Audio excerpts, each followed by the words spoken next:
తెలంగాణలో సమగ్ర ఇంటింటి కుటుంబ సర్వేకు రేవంత్ రెడ్డి సర్కార్ సర్వం సిద్ధం చేస్తోంది. అయితే నవంబర్ 6వ తేదీ నుంచి ప్రారంభం కానున్న ఈ సర్వే కోసం ఇప్పటికే అన్ని ఏర్పాట్లు చేస్తుండగా తాజాగా ప్రభుత్వం కీలక నిర్ణయం తీసుకుంది. కుల గణన సర్వే నుంచి ప్రాథమికోన్నత ఉన్నత పాఠశాలలో పనిచేస్తున్న సెకండరీ గ్రేడ్ టీచర్లకు మినహాయింపు ఇచ్చింది. ఈ మేరకు శుక్రవారం నవంబర్ 1వ తేదీ రోజున ప్రభుత్వం ఉత్తర్వులు జారీ చేసింది.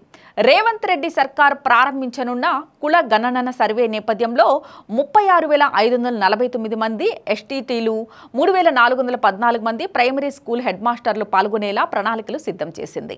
వీళ్లతో పాటుగా 6,256 మంది ఎంఆర్సీలు, 2,000 మంది మినిస్టీరియల్ సిబ్బంది కూడా సమగ్ర ఇంటింటి కుటుంబ సర్వేలో పాల్గొనున్నారు. అయితే ఇప్పుడు మాత్రం కుల గణన నుంచి ప్రాథమికోన్నత ఉన్నత పాఠశాలలో పనిచేస్తున్న సెకండరీ గ్రేడ్ టీచర్లకు మినహాయింపు ఇస్తూ ప్రభుత్వం ఉత్తర్వులు జారీ చేసింది. ఇదిలా ఉంటే ప్రభుత్వం చేపడుతున్న సమగ్ర కుల గణన సర్వేపై రవాణా, బీసీ సంక్షేమ శాఖ మంత్రి పొన్నం ప్రభాకర్ తెలంగాణ ప్రజలకు లేఖ రాశారు. 10 నవంబర్ 2023 రోజు రాహుల్ గాంధీ ఇచ్చిన మాట ప్రకారం కాంగ్రెస్ పార్టీ అధికారం రాగానే 4 ఫిబ్రవరి 2024న జరిగిన మంత్రి మండలి నిర్ణయం మేరకు తెలంగాణ వ్యాప్తంగా ఇంటింటికి సమగ్ర సర్వే చేపట్టాలని తీర్మానించినట్టు పొన్నం పేర్కొన్నారు.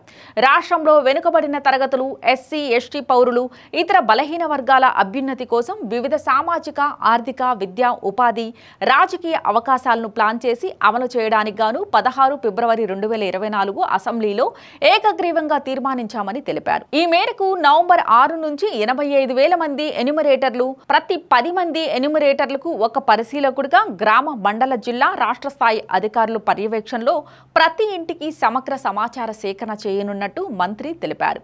డేటా ఎంట్రీ చేయడంతో పాటుగా 30 నవంబర్ లోపు ఈ సమాచార సేకరణ పూర్తి చేయాలని ప్రణాళికలతో ముందుగా సాగుతున్నట్టు తెలిపారు. ఈ కార్యక్రమానికి ప్రజలందరూ సహకరించాలని మంత్రి కోరారు. దేశంలో తొలిసారిగా రాష్ట్రంలో రాహుల్ గాంధీ మాట ప్రకారం జరుగుతున్న ఈ సర్వేను ప్రభుత్వం ప్రతిష్టాత్మకంగా తీసుకుందని తెలిపారు.